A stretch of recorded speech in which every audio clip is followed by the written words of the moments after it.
പാലക്കാട് ട്രെയിനിൽ ടിക്കറ്റ് പരിശോധനയ്ക്കെത്തിയ TTEക്ക് യാത്രക്കാരിയുടെ മർദ്ദനം.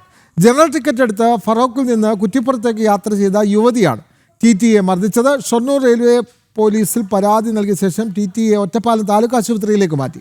വിവരങ്ങളുമായി അരുൺ ആലത്തൂർ ചേരുന്നു. അരുൺ, TTE ഒരു വനിതാ യാത്രക്കാരി മർദ്ദിച്ചിരിക്കുന്നു, കൂടുതൽ വിവരങ്ങൾ. വിനോദ്, ജനറൽ ടിക്കറ്റ് എടുത്ത് റിസർവേഷൻ കോച്ചിൽ യാത്ര ചെയ്യുകയായിരുന്ന യുവതിയാണ് TTE മർദ്ദിച്ചത്. ഫറോക്കിൽ നിന്നും കുറ്റിപ്പുറത്തേക്ക് ടിക്കറ്റ് എടുത്ത് യാത്ര ചെയ്യുകയായിരുന്നു ഈ യുവതി. ഇന്ന് രാത്രി 7:30യോടെയാണ് സംഭവം ഉണ്ടാവുന്നത്. ഫറൂഖ് റെയിൽവേ സ്റ്റേഷൻ പിന്നിട്ടതും യുവതി കയറിയത് S5 കമ്പാർട്ട്മെന്റിലായിരുന്നു. പരിശോധനയ്ക്കിടെ പാലക്കാട് ഡിവിഷനിലെ TTE സുജിത്ത് ടിക്കറ്റ് ഇവരോട് ആവശ്യപ്പെടുകയായിരുന്നു.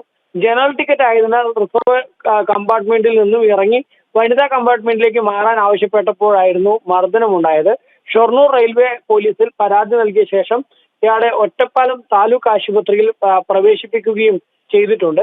അതേസമയം ഈ യുവതി തന്നോട് ഈ TTE അപമര്യാദയായി പെരുമാറുകയാണ് ചെയ്തത് എന്ന് കാണിച്ച് ഷൊർണൂർ പോലീസിൽ യുവതിയും പരാതി നൽകിയിട്ടുണ്ട്. ട്രെയിനിലാണ് TTEക്ക് യാത്രക്കാരുടെ മർദ്ദനം ഉണ്ടായത്. വിവരങ്ങൾ നൽകുകയായിരുന്നു അരുൺ ആലത്തൂർ.